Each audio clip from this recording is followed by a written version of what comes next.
Hello focus VTV ગુજરાતી.com પર તમે જોઈ રહ્યા છો ડેલી ડોઝ અને હું છું કરણ. અત્યારે અમારી સાથે એક સોશિયલ મીડિયા નિષ્ણાંત છે જેમનું નામ છે ચિંતનભાઈ મહેતા. સૌથી પહેલા તો ચિંતનભાઈ વીટીવી ગુજરાતી.com પર તમારું સ્વાગત છે. અત્યારે કેટલા એવા સ્કેમ થાય છે જેની કોઈ ગણતરી જ નથી, પરંતુ એક એવો સ્કેમ તો હશે જ જે અત્યારે મોટા ભાગના લોકો સાથે થતો હશે. એ કયો સ્કેમ છે? જનરલી આમ તો સ્કેમના ઘણા બધા પ્રકાર હોય છે કે અત્યારે ઘણા બધા લોકો અલગ અલગ માધ્યમોથી અલગ અલગ રીતે એ આપણું સાયબર ફ્રોડ અથવા તો સાયબર ક્રાઇમ કરતા હોય છે. આપણે ઘણા બધી વખત કદાચ ક્યાંક પેપરમાં વાંચ્યું હશે કે વચ્ચે એક ઇલેક્ટ્રિસિટી વાળો મેસેજ આવે કે તમારું લાઇટ બિલનું કનેક્શન પતી જાય છે અથવા તો તમારું ભરવાનું બાકી છે, તો તમે એક ક્લિક કરો ને આવું ઘણા બધા લોકોને આ મેસેજ મળ્યો હતો. હાલમાં પણ અત્યારે આપણને પાર્સલ દ્વારા મેસેજ આવે કે ભાઈ તમારું પાર્સલ અમને મળ્યું છે અથવા તમે આ ઓર્ડર કર્યો છે, તમારે જોઈતું હોય તો તમે આટલા રૂપિયા આપો તો તમને મળી જાય. એ જ રીતે તમને બેંકમાંથી પણ ઘણી વખત ફોન આવે કે તમારું ક્રેડિટ કાર્ડ બ્લોક કરવામાં આવશે જો તમે આ લિંક પર ક્લિક નહીં કરો અથવા તો તમારો બેંકનો CVV આપશો. તો આ રીતે અલગ અલગ માધ્યમોથી હાલમાં ફ્રોડ થતું રહ્યું છે. ઘણા બધા માધ્યમો અપકમિંગ જેમ કે એઆઈની મદદથી પણ ઘણા બધી સ્કેમ થાય છે. વચ્ચે જ હમણાં ક્યાંક કરણભાઈ મેં જોયું તો ક્યાંક પોલીસના અવાજમાં એટલે કે પોલીસ કમિશનરના વોઇસમાં એ લોકોએ ડબ કર્યું અને પર્ટિક્યુલર એઆઈના માધ્યમથી એમણે ફ્રોડ કરવાનો પ્રયત્ન કર્યો કે ભાઈ તમારા છોકરો આની અંદર પકડાયેલ છે અને તમે આટલા રૂપિયા આપો અથવા તો તમે તમારાનો ડેટા લીક કરી દઈશું. તો એ પ્રકારનું પણ એઆઈ વોઇસથી, કેમ કે અત્યારે બહુ જ સરળ થઈ ગયું છે. કોઈ પણ આપણી પાસે કોઈનો ફોટો હોય તો આને એનો વોઇસનો ટોન હોય તો ટોનની મદદથી કદાચ આપણે જે રીતે વાત કરી રહ્યા છે તો એ જ રીતનો વિડીયો બનાવવો પણ એટલો જ શક્ય છે. તો આ રીતના ફ્રોડ પણ થતા હોય છે. હવે જે લોકો સ્કેમ કરતા હોય એ આખું ઝાડ કેવી રીતના બિછાવતા હશે? મતલબ કે મને કેવી રીતના ખબર પડે કે અગર મારે કોઈનું સ્કેમ કરવું છે તો એ વ્યક્તિ ફ્રી બેઠો છે કે એનું કિડનેપિંગ કરવું છે કે પછી કંઈ પણ વસ્તુ એને ફસાવવો છે, તો આપણને ખબર કેવી રીતના પડે એ મતલબ કે જે વ્યક્તિ આગળના સમયમાં સ્કેમ કરવાનો છે?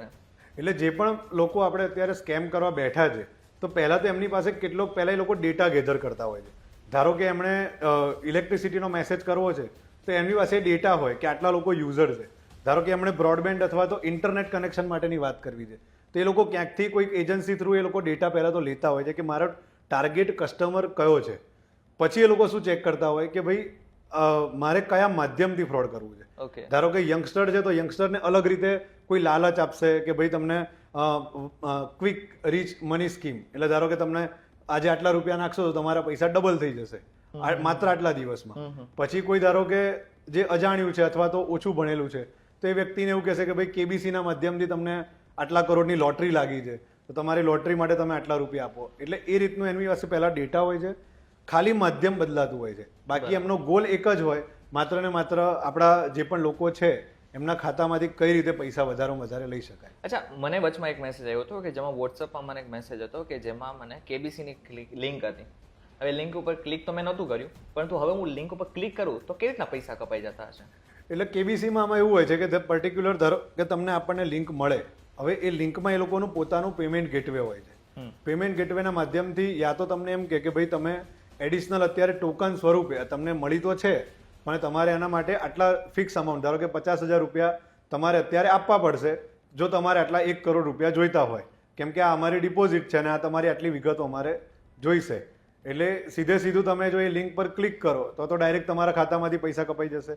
અથવા તો એ લોકો તમને એવું કહેશે કે ભાઈ એક તમારો ડેટા અમને આપો, તમારું ક્રેડિટ કાર્ડ આપો, તમારું ડેબિટ કાર્ડનો નંબર આપો, એની પાછળનો CVV આપો, આટલી ડિટેલ માંગશે. હવે તમને કદાચ ખ્યાલ હશે તો ભારતમાં આપણે એવી સિસ્ટમ છે કે કોઈ પણ પેમેન્ટ કરવું હોય તો OTP ફરજિયાત છે. પરંતુ વિદેશમાં ઘણી બધી જગ્યાએ એવું છે, ઘણી દેશોમાં કે ત્યાં આપણે OTPની જરૂર નથી પડતી. ત્યાં આગળ માત્ર ને માત્ર CVV એ જ તમારો OTPનું કામ કરતું હોય છે. તો વિદેશના દેશોમાં પણ આ ફ્રોડ થાય છે અને એટલા માટે જ આપણે કહેવાય છે કે ક્યાંય પણ તમારો ક્રેડિટ કાર્ડ, ડેબિટ કાર્ડનો ફોટો એ ક્યાંય પણ આપણે મૂકવો જોઈએ નહીં. બરાબર છે. પરંતુ આ જે લોકો સ્કેમ કરતા હોય, હવે ઘણા બધા તો ભારતમાં રહીને જ સ્કેમ કરે છે, પરંતુ ઘણા બધા તો એવા છે કે વિદેશમાંથી આપણને ફોન કરશે અથવા તો મેસેજ આવશે. ઘણા બધા અમેરિકાના નંબરથી બી આપણને મેસેજ આવતા હોય છે. તો એ રીતના કે એ બધા લોકો કેવી રીતના આપણને ફસાવી શકે? એટલે એ લોકો તો આમાં કેવું કરતા હોય છે કે પહેલા એક વર્ચ્યુઅલ નંબર અત્યારે ઇઝીલી અવેલેબલ હોય છે કે જેમાં આગળ 1800 હોય અથવા તો અલગ અલગ સિરીઝ હોય એ લોકો લે.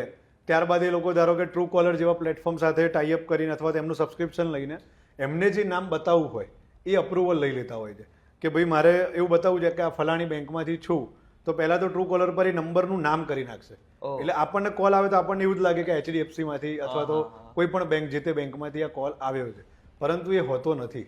એટલે ત્યારબાદ આ રીતનું આપણે સ્કેમની શરૂઆત થતી હોય. અચ્છા, હમણાં એક મારા એક ફ્રેન્ડનો ફોન આવ્યો કે એને એક છોકરીનો ફોન આવ્યો હતો અને પછી છોકરીનો વિડીયો કોલ જેવો એને ઉપાડ્યો ને તો વિડીયો તો થોડીક સેકન્ડ બાદ કટ થઈ ગયો, પરંતુ પછી એનો કંઈક વિડીયો નવો લીક થઈ ગયો હતો.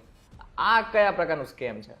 એટલે જો આમાં એવું છે કે અલગ મેં કીધું એમ પહેલા પણ કીધું કે ઘણી બધી રીતે એમનો ગોલ હોય તમારા જોડેથી પૈસા પડાવવા, તો એના માટે એ લોકો અલગ અલગ કિમિયા જે આ બધા હેકર્સ હોય અથવા તો ફ્રોડ કરનાર લોકો હોય એ અપનાવતા હોય છે. એના જ ભાગરૂપે એ લોકો શું કરતા હોય છે, ધારો કે વિદેશમાંથી અલગ અલગ એ લોકોનું પોતાનું સેન્ટર બનાવેલું હોય. ધારો કે કોઈ તમને અજાણ્યા નંબર પરથી ફોન કરશે, તમે જેવો પણ એ વિડીયો કોલના માધ્યમથી હશે, તમે જેવો વિડીયો કોલ રિસીવ કરશો એટલે સામેથી તમને કોઈક મહિલા દેખાશે અને તમારો વિડીયો કોલ હોય એટલે ધારો કે આપણો ફેસ સીધો અંદર દેખાય. ત્યારબાદ કદાચ એવું હમણાં વચ્ચે પણ કિસ્સો આવ્યો હતો કે એણે વિડીયો પોતાના કપડાં કાઢ્યા અને ત્યારબાદ તેણે પછી વિડીયો તરત જ કટ કરી નાખ્યો. પણ કેમ કે તમારો ફેસ પણ નીચે હોય એટલે 5 થી 10 મિનિટ પછી તમને એક મેસેજ આવે, વિડીયો મેસેજ, કે ભાઈ જો તમે મને આટલા રૂપિયા નહીં આપો તો હું આ વિડીયો બધાને મોકલી દઈશ. એટલે આ રીતના પણ પૈસા પડાવવાના કિમિયા થતા હોય છે. એટલે જ હંમેશા માટે કોઈ પણ અજાણ્યા વ્યક્તિ સાથે જો વિડીયો કોલ આવે તો ક્યારે પણ ઉપાડવો નહીં. બને તો પહેલાં ઓડિયો કોલ પર વાત કરવી અને ત્યારબાદ જો વિશ્વાસુ માણસ હોય તો જ વિડીયો પર વાત કરી, અને એમાં પણ શરૂઆતના સમયમાં એટલે ધારો કે પહેલી 10 સેકન્ડ અથવા તો 20 સેકન્ડ તમારું કેમેરો બંધ રાખો. એ અલગ અલગ રીતે, ધારો કે કેમેરો પણ બંધ થઈ શકે, તમે ત્યાં કંઈક ડિવાઇસ અથવા તો કપડું પણ મૂકી શકો. અજાણ્યા કોલમાં ખાસ આ ધ્યાન રાખવું જોઈએ. અચ્છા, આ તો બધું થઈ ગયું કે આ કેટલા પ્રકારના સ્કેમ છે, પરંતુ હવે આ સામાન્ય માણસને તો એ તો ખબર જ નથી કે કયું ફ્રોડ છે, કઈ રીતનાનું. બેંક તો જો કે ફોન કરતું જ નથી, એ તો સામાન્ય વસ્તુ છે કે બેંક આપણને ક્યારેય ફોન નહીં કરે. એ આપણે કદાચ બોલાવી શકે બેંક ઉપર, પરંતુ ફોન નથી કરતા. પરંતુ સામાન્ય માણસને એ તો ખબર હોવી જોઈએ ને કે આ ફ્રોડ છે, તો આનાથી બચવાનું કઈ રીતના?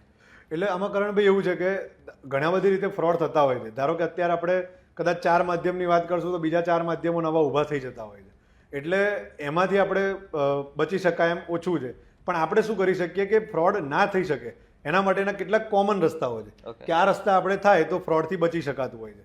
જેમ કે તમારું દરેકના ક્રેડિટ કાર્ડ, ડેબિટ કાર્ડની એક લિમિટ હોય છે. એ જ રીતે ધારો કે તમારું બેંકમાં અકાઉન્ટ હોય તો એનું ડેઇલી ટ્રાન્ઝેક્શનની હોય, વીકલી ટ્રાન્ઝેક્શન, મંથલી ટ્રાન્ઝેક્શન અને ડેઇલી ટ્રાન્ઝેક્શન. તો આ રીતે અને પર ટ્રાન્ઝેક્શન, તો આવી 4-5 પ્રકારની લિમિટ હોય છે. હવે આપણને જો ખબર હોય કે મારે વધુમાં વધુ ધારો કે એટીએમથી હું એક સમયે 10,000થી વધારે મારે જરૂર નથી, તો આ લિમિટ ઘણામાં 2 લાખની 3 લાખની એવી ડિફોલ્ટ લિમિટ હોય છે. અચ્છા, કે ધારો કે જો તમે સેટ ના કરી હોય તો એ તમારું 2 લાખ સુધી કે 1 લાખ સુધીનું હોય. દરેક બેંક વાઇઝ અલગ અલગ હોય છે. બરાબર. તો સૌથી પહેલા તો તમારે તમારા નેટ બેન્કિંગમાં જઈને એ કાર્ડની લિમિટ સેટ કરી દેવી જોઈએ. બીજું વાત હતી કે ઇન્ટરનેશનલ ટ્રાન્ઝેક્શનમાં ઓટીપીની જરૂર નથી પડતી. તો એ પણ તમે ઇન્ટરનેશનલ ટ્રાન્ઝેક્શન તમને ખબર છે કે મારે જરૂર પડવાની જ નથી, તો તમે ઇન્ટરનેશનલ ટ્રાન્ઝેક્શન બંધ કરી શકો અથવા તો એની એક લિમિટ લાવી શકો. ત્રીજું છે કે તમે ઓટીપી લેસ ટ્રાન્ઝેક્શન હવે થતું હોય છે. ઘણા લોકો પેટ્રોલ પંપ પર અથવા તો બીજી કોઈ જગ્યાએ ટેપ કરીને યુઝ કરતા હોય છે, તો એની પણ એક લિમિટ છે, તમે સેટ કરી શકો. બીજું, તમારા સોશિયલ મીડિયા અકાઉન્ટ્સ, ફેસબુક છે, વોટ્સએપ છે, ટ્વિટર છે, ઇન્સ્ટાગ્રામ છે, આનો એક્સેસ ક્યારેય પણ કોઈને આપવો ના જોઈએ. હું તો ત્યાં સુધી માનું છું કે તમારો ફોન એટલી પ્રાઇવસી હોવી જોઈએ કે તમારે કોઈ પણ અજાણ્યા વ્યક્તિના હાથમાં તમારો ફોન એક વખત પણ ના જવો જોઈએ. ઓકે. કેમ કે એક વખત જો જાય તો લગભગ 5 મિનિટથી 10 મિનિટની અંદર એ તમારો કદાચ એક પછી કુરિયર બોય પણ કેમ ના હોય અથવા તો બીજું કોઈ ના હોય, તમારો ડેટા અથવા તમારું વોટ્સએપ લોગિન લઈ શકે છે વેબ વોટ્સએપના માધ્યમથી. તો 10 મિનિટ માટે પણ અથવા તો 5 મિનિટ કોઈને પણ ફોન ના આપશો. ત્રીજું કે તમારે ધારો કે કોઈ પણ ઘટના ઘટે છે સાયબરની, નવા કિમિયા અલગ અલગ માધ્યમથી હંમેશા વીટીવી પણ એને પ્રસારિત કરતું રહ્યું છે. તો આવા વિડીયો આપણે પોતાના ઘરના અને પરિવારજનો સાથે આવા કિસ્સાઓ શેર કરવા જોઈએ, જેથી ધારો કે કદાચ તમે તો બચશો જ પણ તમારા ઘરના 5 લોકો, તમારી ઓફિસના 5-10 લોકો બચતા રહેશે. એટલે આવા કેટલાક છે તો એનો આપણે બચી શકીએ છીએ. એટલા માટે જ આ વિડીયોને પણ તમારે મેક્સિમમ લોકો સુધી પહોંચાડી દેજો, જેથી એમને પણ આવે છે ને આગળના સમયમાં આવો કોઈ ફોન આવે, મેસેજ આવે, લિંક આવે કે પછી કોઈ પણ પ્રકારની રીતે કોઈ સ્કેમ કરવા માંગતો હોય તો બચી શકે. હવે બીજો એક પ્રશ્ન છે કે આવું મારી સાથે કે કોઈ પણ વ્યક્તિ સાથે ફ્રોડ થાય છે તો સૌથી પહેલા એને શું કરવાનું છે? આવો આપનો જો જેમ કે બેન્કિંગ ફ્રોડ થાય તો સૌથી પહેલાં તો આપણે બેંકમાં જાણ કરવી પડે. એટલે કોઈ પણ ડર્યા વગર પહેલાં તો અમારે ઘણી વખત એવું થતું હોય છે કે જ્યારે આવી ઘટના ઘટે ત્યારે માણસ ડરી જતો હોય હા, છે. કદાચ કોઈકનો વિડીયો થયો તો એ કદાચ એકદમ ડિપ્રેસ થઈ જતો હોય છે કે આવું શું થઈ ગયું, મારા પરિવારને ખબર પડશે તો શું થશે, અથવા તો મારા સમાજ મને શું કહેશે. બિલકુલ ગભરાવાની જરૂર નથી. બધાને હવે ખબર જ છે, આપણે જાગૃત થવાની જરૂર છે. પહેલાં તો ખોટા વિચારો લાવવાની જરૂર નથી મગજમાં. સરકાર પણ સરસ કામ કરી રહી છે, પોલીસ વિભાગ પણ કામ કરી રહ્યો છે.